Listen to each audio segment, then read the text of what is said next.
It is an Arctic Cat 300 4x4. It doesn't run. Taillight's broken. Muffler's pretty well mangled. That axle shaft seal is leaking pretty bad. And then it's got this crazy plow setup on the front. So I don't know if we're gonna try to salvage that or if we'll just tear it all off. He told me it had no spark. I have confirmed it has no spark. It also has a problem, I think, with the starting clutch. Well, looky, looky. Clear full of water.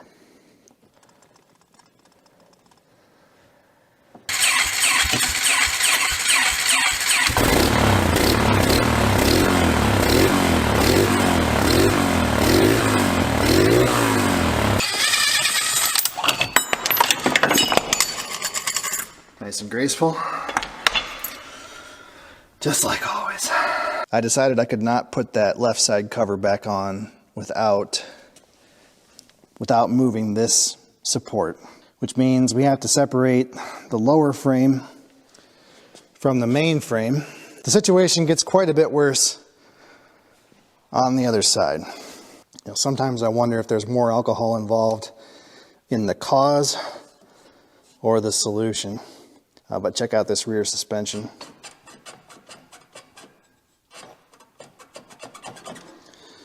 So that's also not good.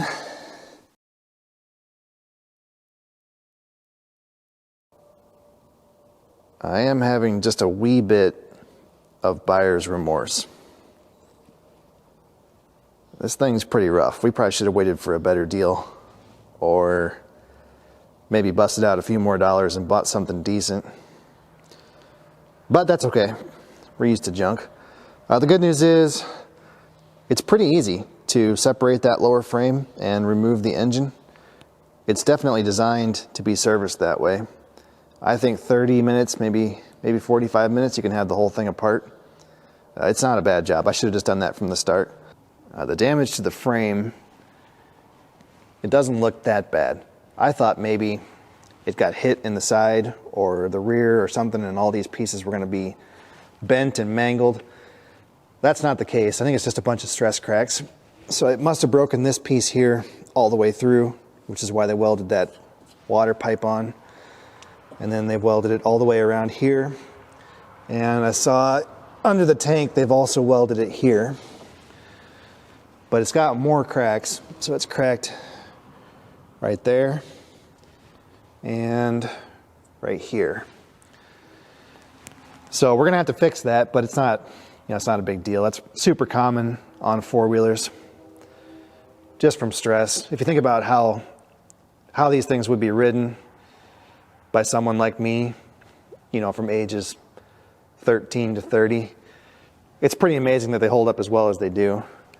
The battery box is all puffed out. I don't know what happened there. Somebody whacked that thing with a hammer, I think. I don't know why they did that. Trying to fit a bigger battery in or something. Anyway, we're gonna straighten that. And then, yeah, we'll just clean this up and re-weld it, and it'll be fine. It's like a Lahore truck repair yard, minus the dirt floor. All right, folks, I clarked the rear end over to the welding bench, and I went ahead and separated the engine from the lower frame. So this side's broken too. So we're gonna have to do something similar to what they did here, but we'll try to do a little bit better job. If only I had a snack.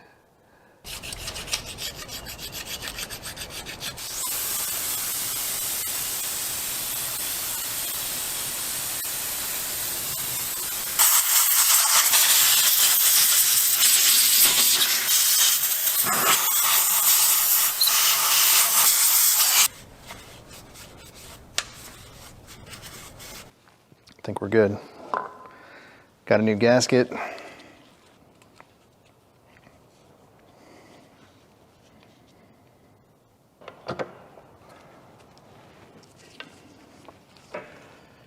I think we're missing a dowel here. Wonder where that is. Sure enough, in the solvent tank. Glad we caught that.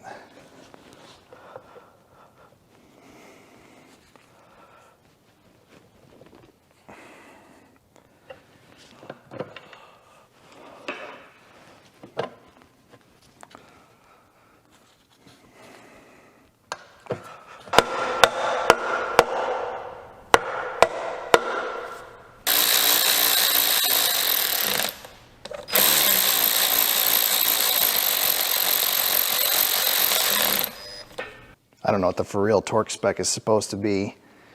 We're gonna try 12 Newton meters. It's about 8 foot-pounds. Pretty typical, you know, valve cover torque spec.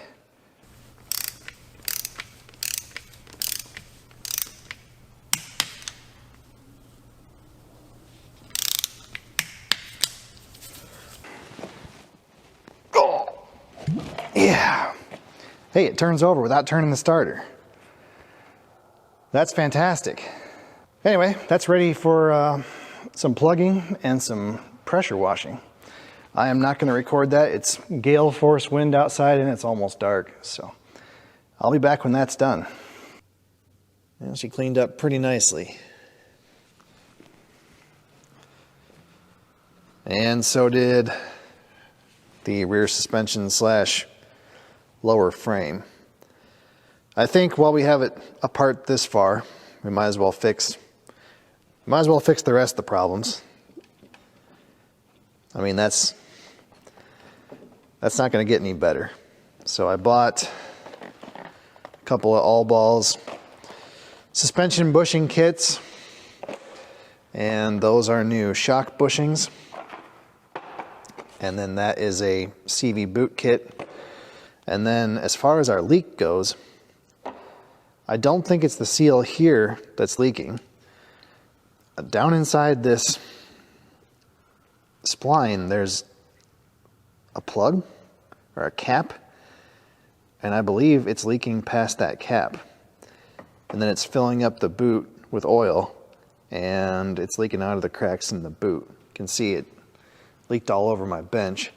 So that's kind of interesting. I've never seen that happen before, but I think we can fix it.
Well, I guess we can't put it off any longer. Let's see what's going on with this leaking CV axle. I really don't like messing with these things. They're so greasy and messy.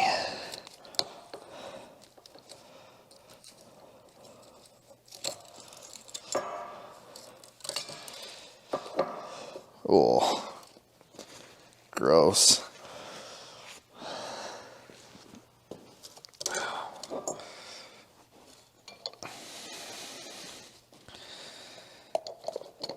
Well, that appears to be the deal. It is leaking through the spline inside of the boot.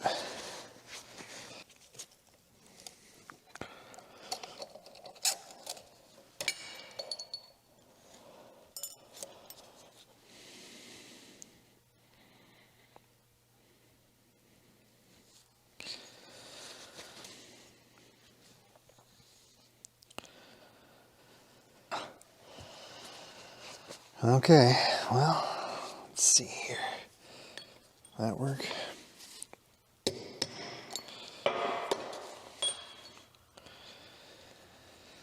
There's the culprit right there.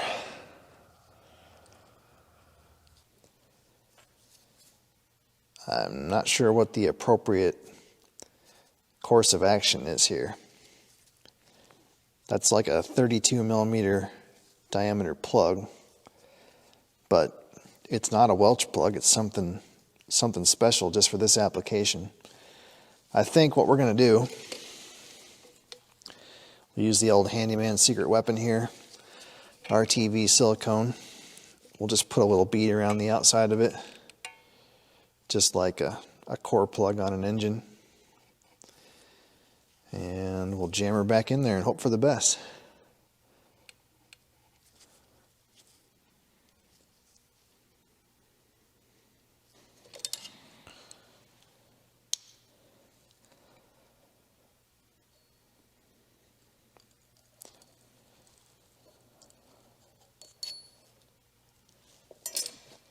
I think our plug remover will also work as a plug installer.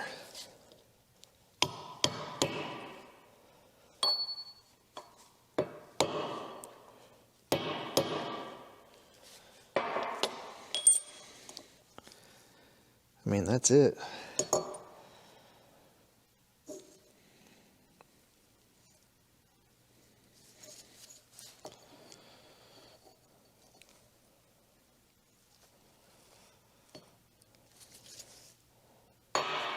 Guess we'll see. So this is kind of like packing wheel bearings. There's just no way to do it without making a giant mess. So you might as well just accept it.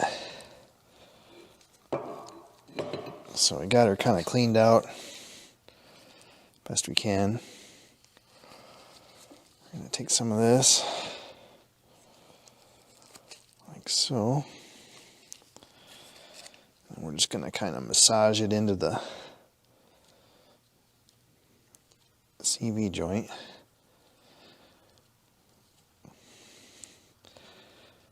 I could take this apart, but there's no real need to.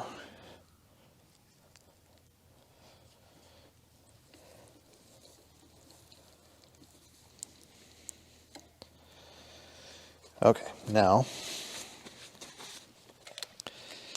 we take about an equal amount and put it right inside the boot. At least that's how I do it. Now keep in mind we got to save half of this for the other side. Now we stick this thing over the axle.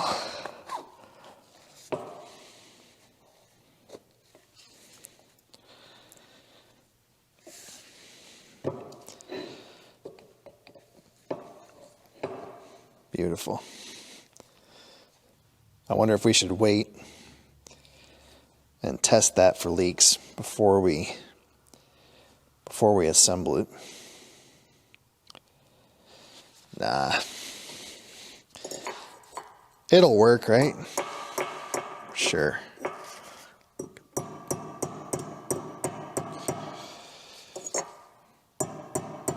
gonna go boot first. Yeah, let's do snap ring. And then this guy.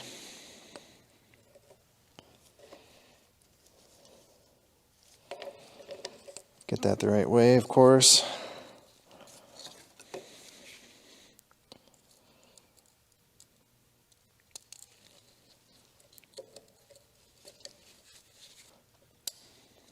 There it is.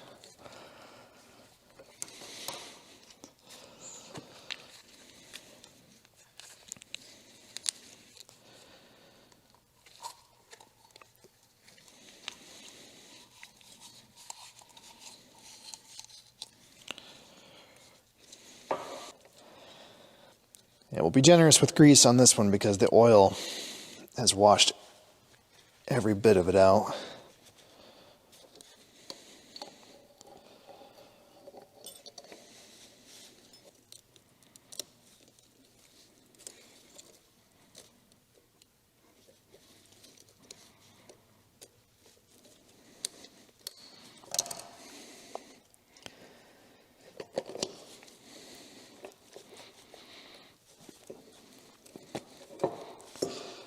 There we go.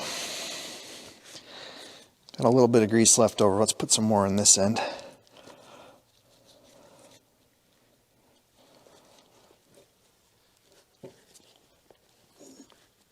Okay. There we go. Next step, give your wife a bear hug. And once you recover from that, we'll fight with these band clamps.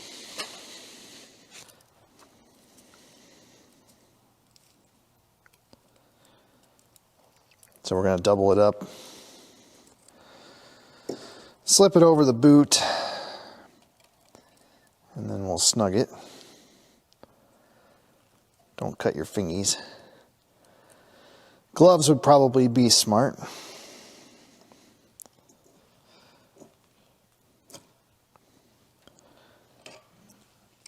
And we'll use our fancy special tool here to wind it up.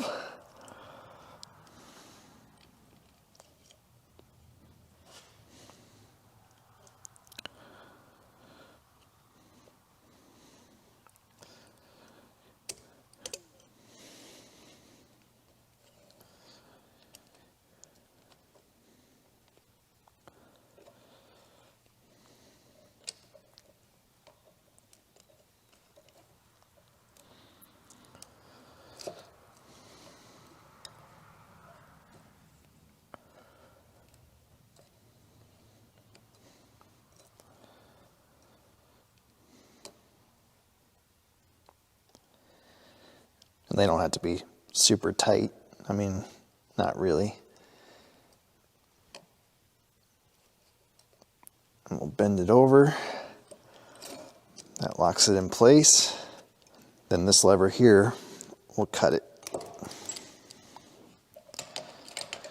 There it is.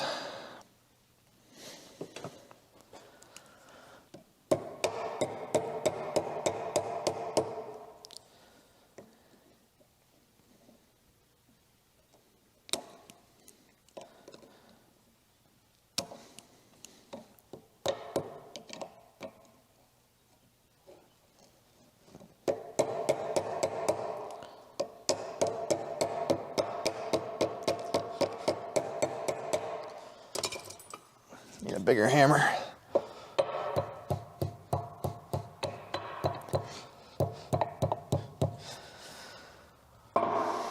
There we go.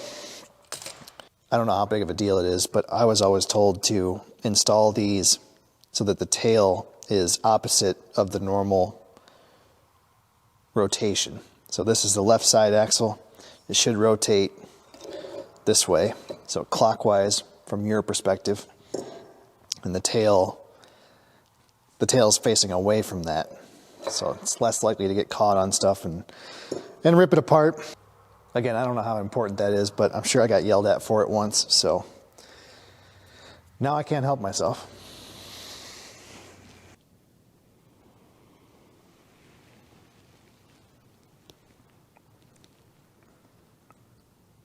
I think we're at a turning point in this project.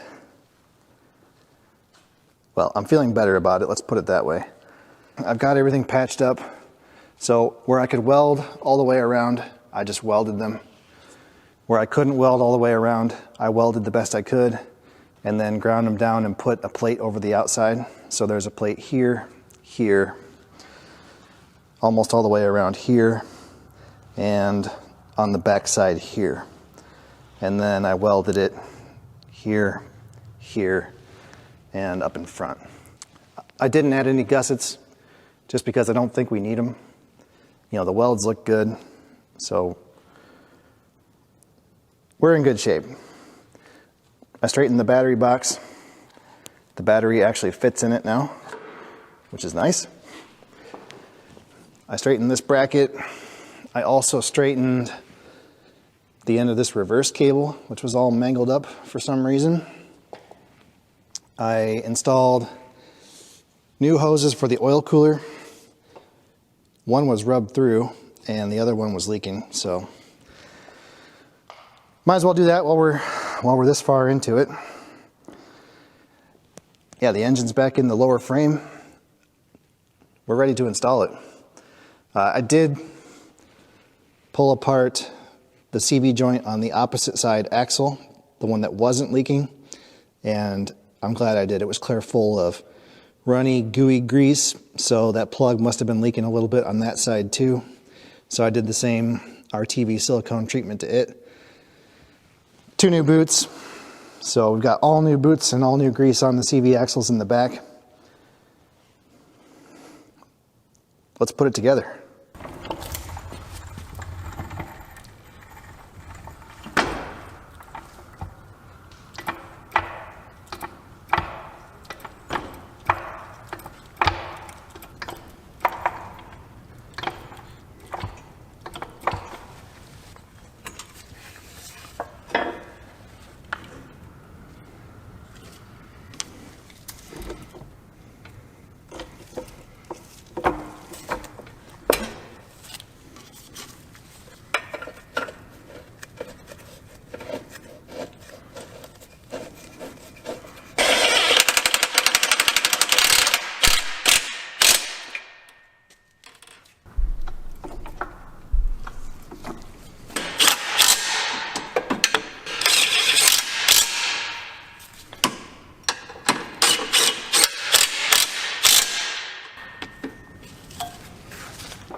We're getting pretty close. Got the rear suspension all assembled.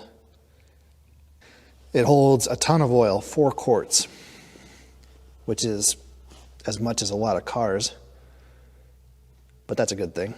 I also replaced the oil filter and the one nut that was missing. There's our new oil cooler lines. Batteries installed, and the exhaust, along with all the bolts into the straightened bracket. That's kind of nice. This muffler has pretty well had it, so we might look for another one of those. I got the neutral light working. The wiring was good, just the bulb was bad. And I ripped off the wiring that was hacked in here to the starter relay for that side mount switch, because this switch works fine. So I'm guessing the reason they bypassed that was it was having some trouble with the neutral relay there. That's a common problem on all these motorcycles and ATVs. I think every one we've worked on so far has had some problem with the neutral safety switch or the neutral relay. Especially if you keep them outside and water gets in these relays and causes all kinds of problems. The reverse light doesn't work. The switch is missing. And I think there's supposed to be a switch here, but it's also missing. And unless there's some kind of a pressure switch somewhere in the brake line there, I don't see any way that the brake light could be activated. Doesn't matter, it's all smashed up anyway, so we won't worry too much about that. Oh, I did patch the wiring to the power feed for the CDI ignition. There was a bullet connector here. I just eliminated that and put a butt splice on. That'll be fine. And then probably the worst thing I found so far is this ground right here. So the main heavy ground cable goes from the negative side of the battery right to the engine block. And then it just has this, well, it had this charred and burned wire that grounded the chassis. And the reason that wire burned up is because of the winch. So I've said it before, when it comes to electricity, people just turn their brains off. So instead of grounding the winch to the battery, they grounded it to the chassis. And I don't know why they chose to do it here instead of up at the front where the winch is. But anyway, all the current for the winch was going through this little bitty chassis ground that was only designed to carry, the power for the lights or the switches or something. Certainly not enough current to power a winch.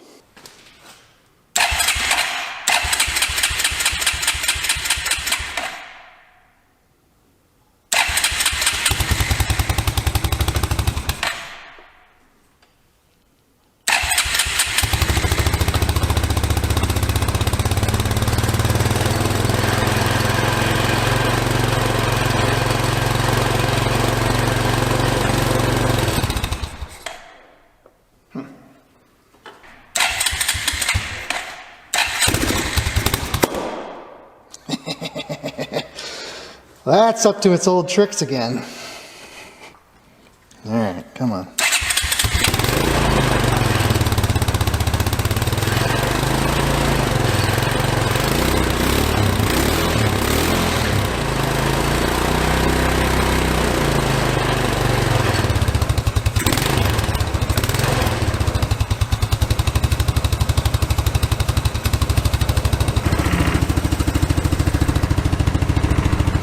Good?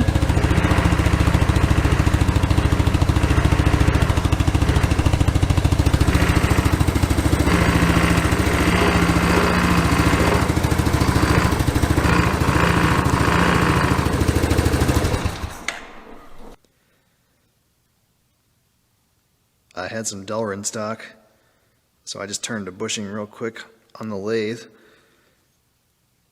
This boss is worn, and the hole in this linkage is worn pretty badly, but I believe it'll work.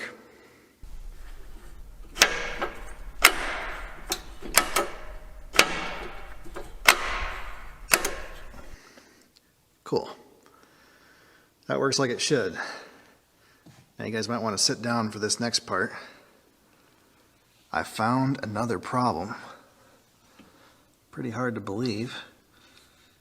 The rag joint up here for the four-wheel drive. So he's pretty chewed up. So we're gonna have to have a new one of those. Man, they are farming up a storm out there. Anyway, this is the old choke cable. The cable itself was in good shape. I cut it to get it apart. The problem was this ferrule that was crimped on the end. It was seized in this brass fitting. This threads into the carburetor. There must have been some kind of a compatibility issue with the new Chinese carburetor. Shocker. So I don't know if they drilled this out or what they did, but it's not going to work. Well, this is the new cable. The new cable had this fitting crimped on the end. The thread is a different size. Also, the cable length is a little bit different, but it came with these adapters. So I cut the old fitting off to install this new adapter, but the adapter also has the wrong thread. So that's not gonna work. So here's the plan. I chucked this up in the lathe and drilled out the end so that it will fit over top of this brass fitting. So we should be able to stick this guy on the end of the cable with our little boot, and then push it over that guy, and then install the spring and the little stopper, and we should be all set. I think that'll work. I'm pretty happy with the machine, kind of from about here back. I've got all the hoses and wires and cables tied up and cleaned up the best I can. Yeah, I got the new, well, this is a used throttle cable, but it's better than our old one. And the new choke cable seems to work. Plus they're no longer laying across the exhaust and melting. That's also good. It had no air filter when I got it. Don't know why. I installed one. It was also missing, there's supposed to be like a plastic, kind of a plastic wedge at the back here that jams the air filter against the front of the air box. That was gone, so I just bent up a piece of sheet metal here. Seems to work. The front of the machine it's not so good. This plow and winch setup is so wrong. I can't stand it. It's got to go. Everything about it is wrong. I've shown you some of the electrical debauchery, but it gets worse. So this is the switch for the LED lights. And if you follow the harness, it comes down to this electrical taped abortion. Don't know what goes on inside there. I just cut the wires. And then it appears that to power the LEDs, instead of just going right here to the original headlight harness that has fused power and a switch, they chose to just strip the insulation off this, whatever it is, 2-gauge wire, and wrap a 16-gauge wire around it with no fuse and power the LEDs that way. And then I don't know what this wire is. Looks like something out of a late 90s audio install. And then yeah, I'm sure we're just going to find some twisted together wires. Yep, sure enough, under there. So that's no good. No good at all. And then the winch, they built this beefy steel bracket for the winch, which is fine. But on these Arctic Cats, all the ones that I've seen, the winch goes down here in the larger opening in the front bumper. They just bent the tubes in the bumper, just kinked them right around. So I don't know if we can save that front bumper. It might be better just to toss that in the scrap bin and try to find a used one. The plow itself, that's also completely wrong. That beam should be level with the ground when the plow is all the way down. You can see how it is now with the plow angled. The one corner touches and the other corner is up off the ground. So that's no good. And then, you're not supposed to mount the plow to the front of the machine. It's supposed to have a frame that runs all the way back kind of to the rear axle, so you don't put a ton of stress on the frame of the machine. The frame that was already broken in 7 places. Anyway, they scab welded some kind of a bracket on here. So we're gonna have to try to cut that off. Yeah, let's get it off and get it out of our lives.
Screwed that up, Wes.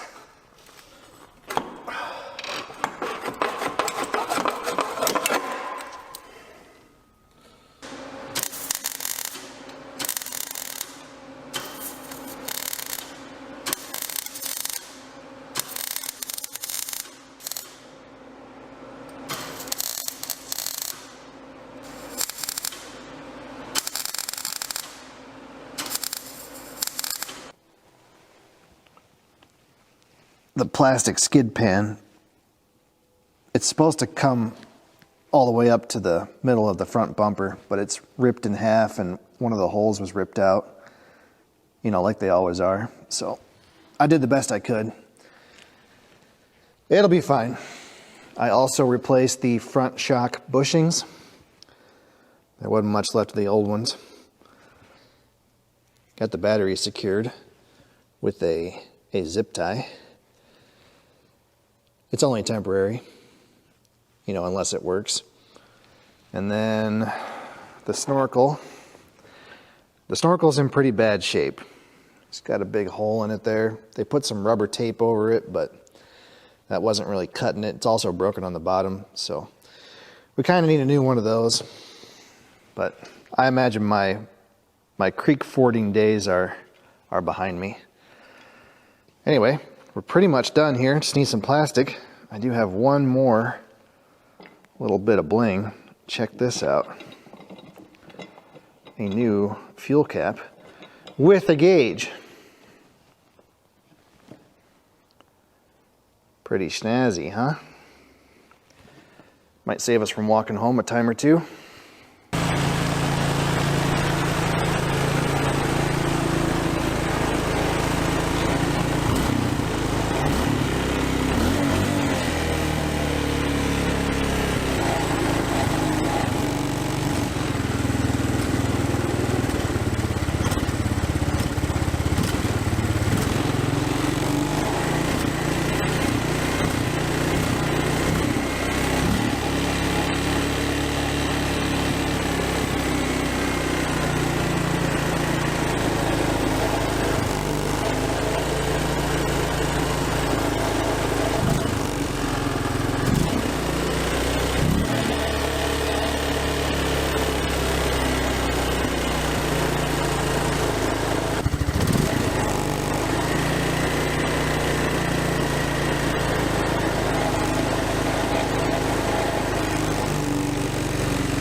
You ever wonder how the Chinese can make a complete replacement carburetor that costs less than a rebuild kit?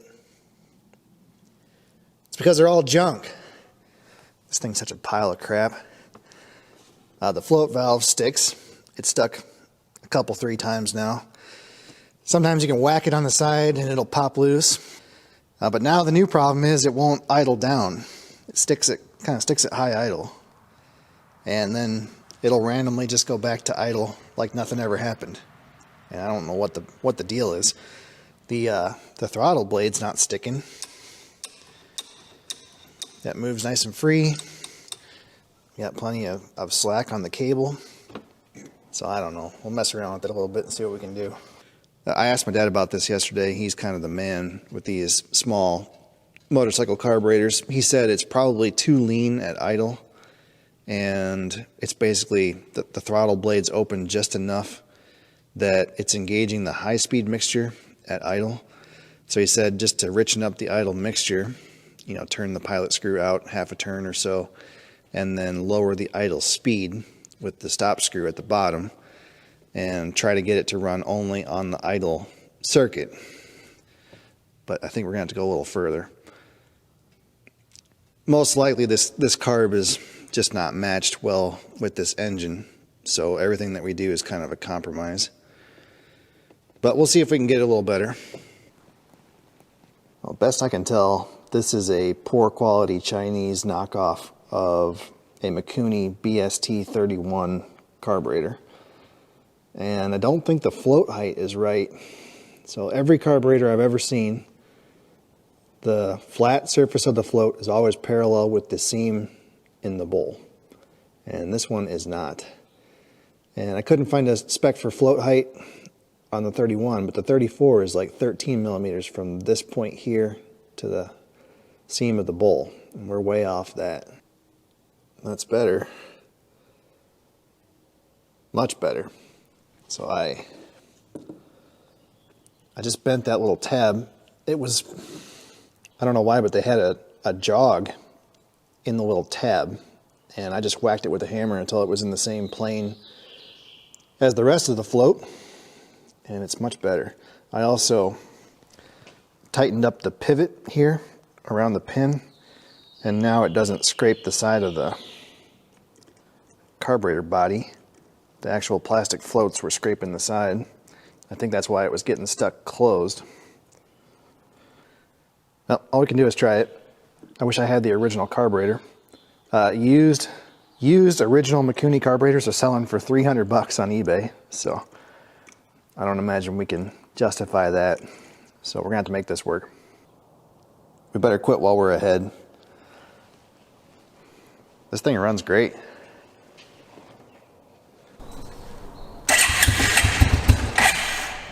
Come on, don't embarrass me like that. There you go.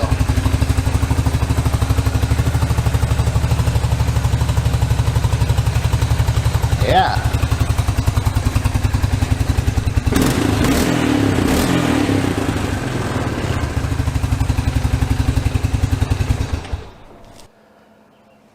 That'll work.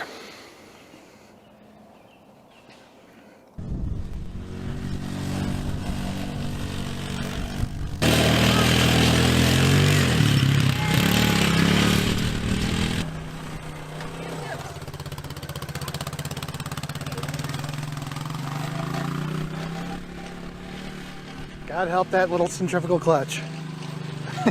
She is not good with gear changes. There we go, now shift up.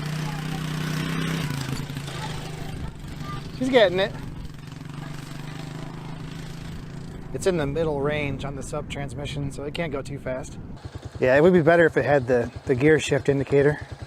Yeah. So like on my dad's, it has a panel here that tells you what gear you're in. It has the sensor for it, but it doesn't have the wiring or the I want to go back. The display.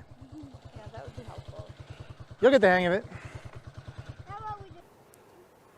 You're always so enthusiastic, pup. All right, folks. This thing runs great. And it rides great. I'm pretty happy with it. To the point that I went ahead and loaded the parts cannon and bought us a bunch of goodies for it. New parts are pretty thin on the ground, but there's lots of used parts. So I got a good used front bumper, a good used muffler. There's a winch mount plate, master cylinder, which we don't need, but we do need the switch from it. And the switch was the same price as the whole assembly, so I bought the whole thing. The rear shocks are completely pooched. You can't buy new ones, at least as far as I can tell. So I picked up some used ones. Those were kind of pricey. We got some plastic rivets to fix the fairings and a used tail light. Another thing I want to fix is this shifter. So Arctic Cat uses this goofy heel shifter, and she's pretty sloppy, and it actually gets kind of bound up and makes it hard to shift. So that shoulder bolt's all worn out, and the inside of that shift lever is all worn out. So it's pretty close to 5/8. We're going to ream that out to 5/8. We'll machine this down to 1/2 inch, and we'll put it in a bushing. As promised. Looks pretty good. And then I reamed this out to 5/8, but it was a little bit wallowed out on the top side, so I had to slather in some JB Weld. Should be fine. It's not going to the moon. And these are the bushings. They're just nylon bushings. So we'll push the tapered end in, like so.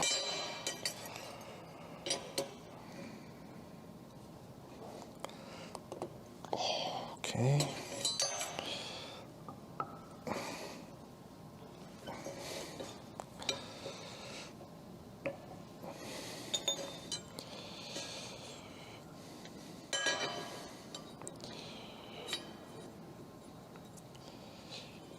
Beautiful.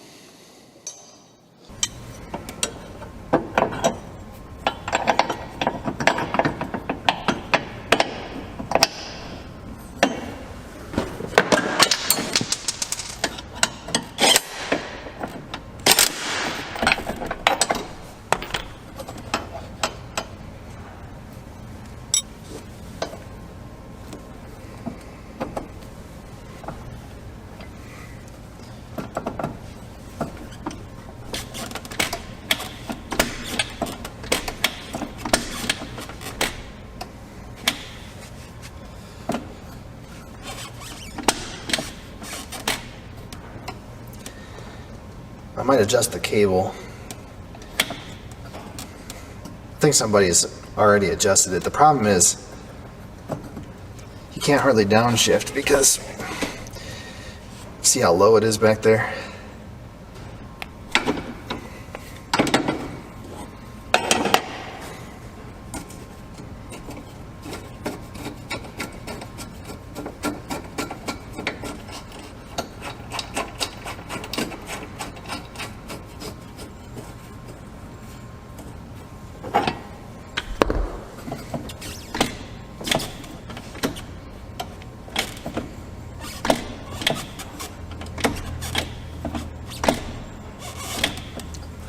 Too far.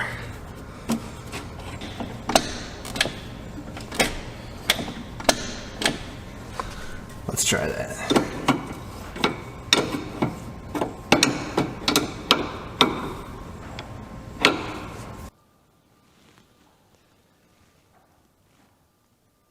That looks a whole lot better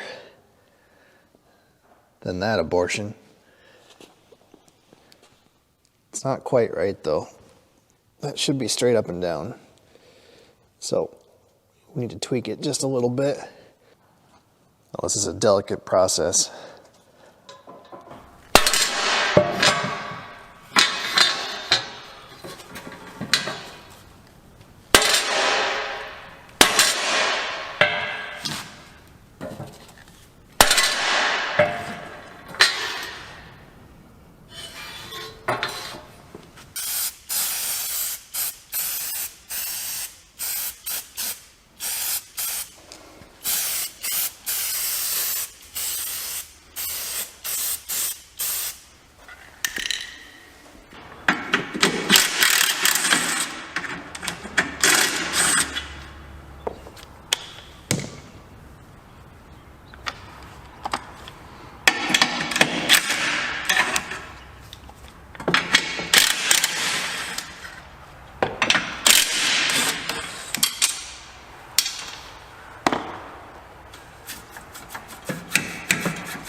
I'm certainly not an expert, but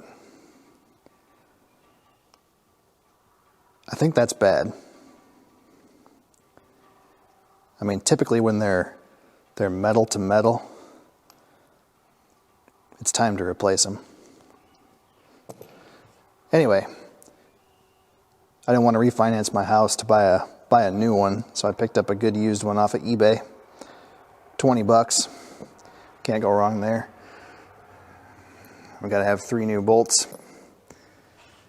And you'll have to use your imagination because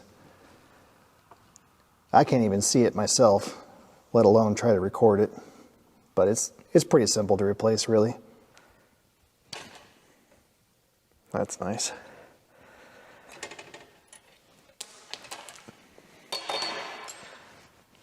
I really wish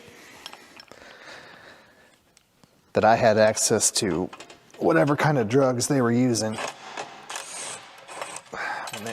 when they mounted this winch. Must have been some strong stuff.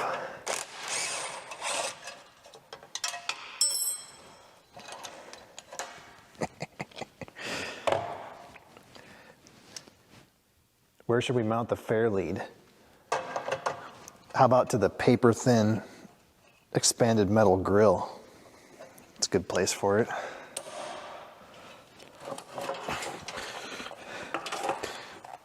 Where should we mount the winch? Should we buy the $30 winch mount plate?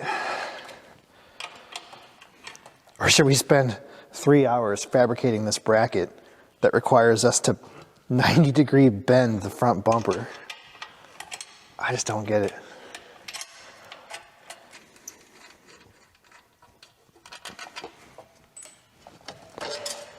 All right.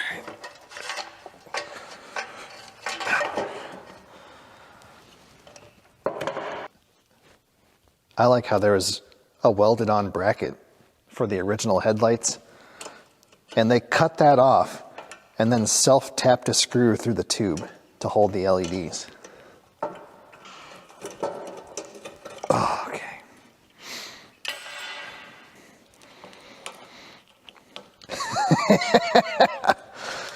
Oh, I love it. Need a ground? Self-tapping screw.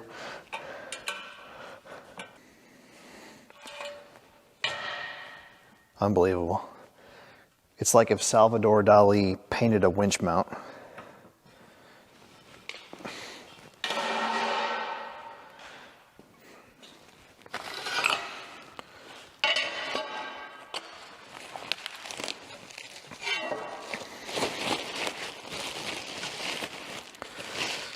Anyway, for I think $30, I bought this plate, which is cut out to fit the front of our bumper.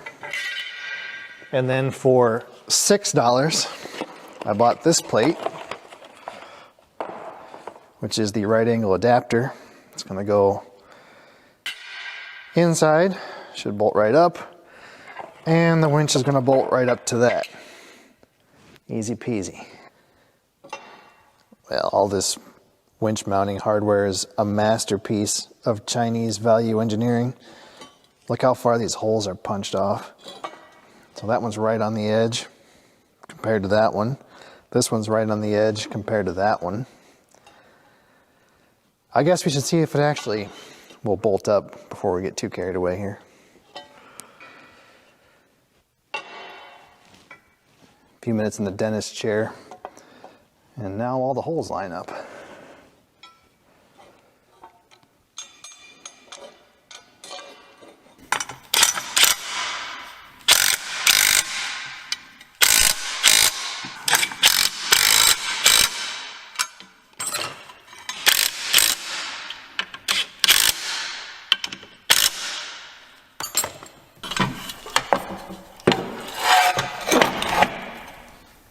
All right, the moment of truth. Will it fit?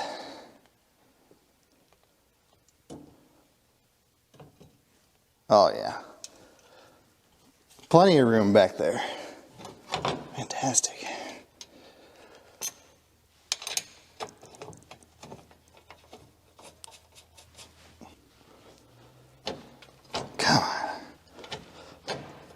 if I could find the Chinese guy that cut those holes.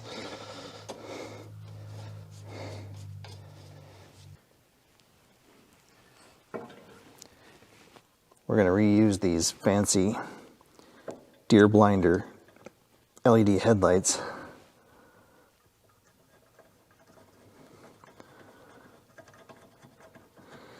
The bracket's not going to work quite right though.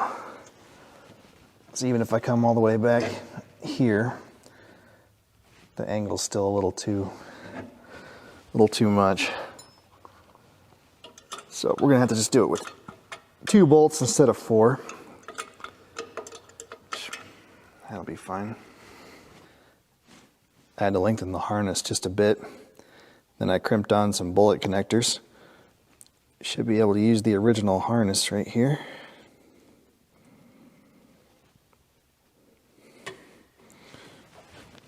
Be a lot easier if I had 2 hands.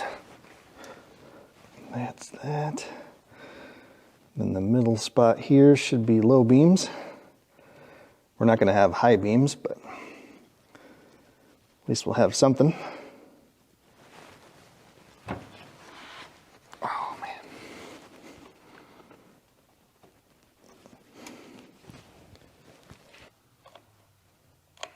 Boom. Look at that. Blind every deer in the county. Cool. I went ahead and did a Camerata special paint job on the racks.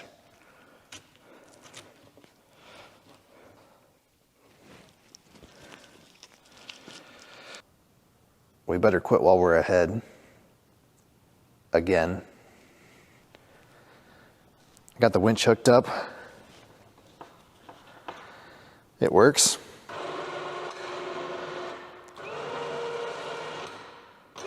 That's pretty cool. Looks good, I think. Got the relay box tucked up there inside the frame. I ran the wires all inside the frame. Got our deer chasers. Those look good.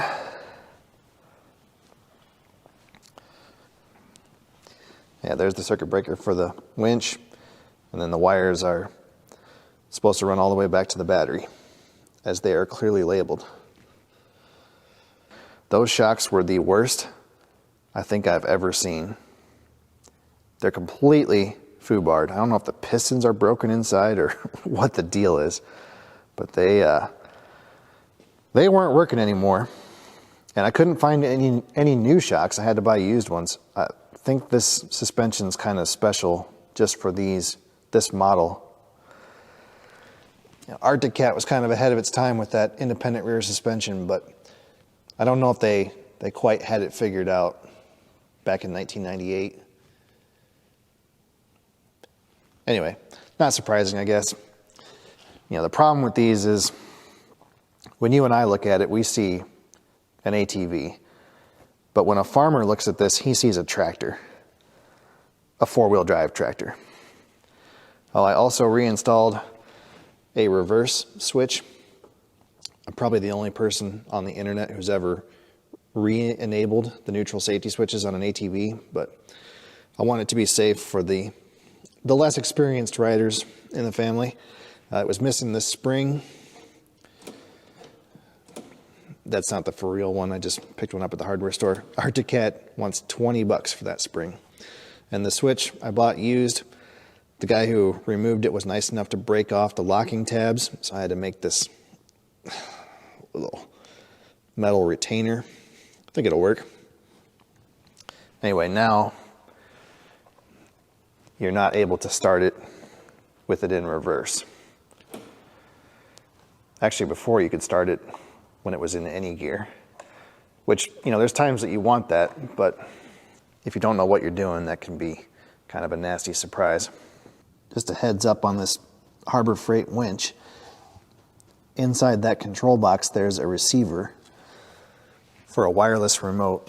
It's built in. You can't get it without it. And the remote's pretty handy.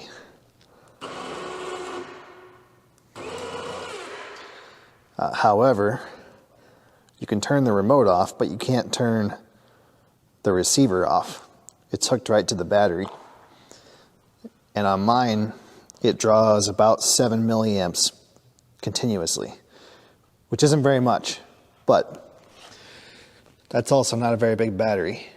And if you leave it sit for a long time, let's say a month or maybe even a couple months, it will run your battery down. So just be aware, if you're gonna put your four-wheeler in storage, you might wanna unhook your cable for your winch. Also, this guy only has a 5% duty cycle. That means out of a 15-minute period, it can only give full chooch for 45 seconds, and then it needs 14 minutes and 15 seconds to recover. So that's pretty pathetic, but typical for cheap winches. You know, that's how they can sell them for $50. You get what you pay for.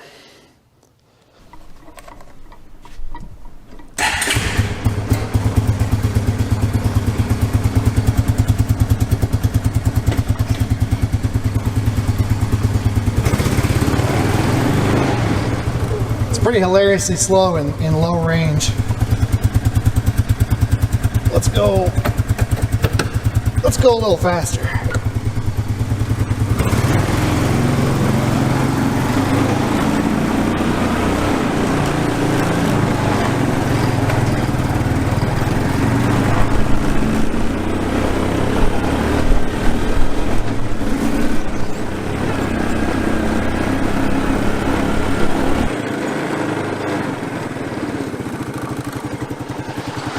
Uh-oh. Busted.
Idle's still just not quite right.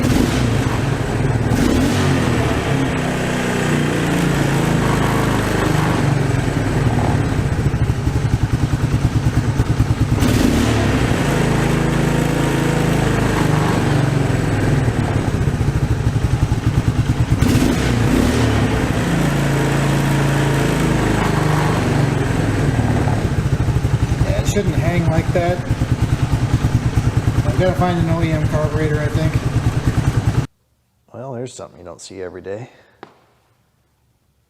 They're flat towing a tractor behind a pickup. Looks like some kind of old farmall. Maybe an H or an M. Kind of wide front. Dragging her down the highway. Only in Illinois. All right, folks, we should probably wrap this up. We covered a lot of ground in this video. We had diagnostics, electrical repairs, fuel system repairs, suspension rebuild, lots of nuts and bolts doing that starting clutch, welding, fabricating. We even painted some stuff. It was a lot of work, a lot more work than I anticipated. And I actually spent almost as much money on parts as I did buying the machine. So that's not ideal. But I'm happy with it. And like I said in the beginning, you know, these are good machines, in my opinion, and worth spending some time and money to fix up. Like I said, my dad has 2 of these. One of his is identical to this. The other one is a 250. So it's pretty much the same machine, but it has a smaller bore, and they're only 2-wheel drive. That machine runs 2 hours a day, every day, and it has for probably 8 years. He estimates it has somewhere between 4,500 and 6,000 hours on it. And as far as I know, it's never had any major repairs. Just, you know, normal maintenance, brakes, carburetor. I think he's done the CV boots, and he might have done the suspension on that one as well. But yeah, that Suzuki drivetrain is pretty much bulletproof. The other good thing, well, I don't know if it's good, but the other factor is that the market is just so crazy right now that even with all that I have invested, I can still double my money, I think, pretty easily. And if the plastic was in better shape, which it's not, and it's never going to be, but if it was, I could probably do even better than that. I've seen people listing 15 to 20-year-old four-wheelers for more than the original MSRP. I don't know if they're getting that, but they're definitely asking it. It's absolutely bonkers right now.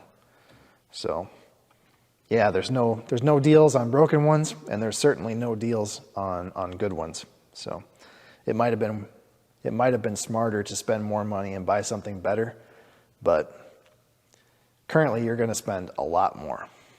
So yeah, thanks guys for watching, and I'll see you next time. There probably will be a second part to this video. I wanted to finish it all in one shot, but yeah, it just didn't work out that way.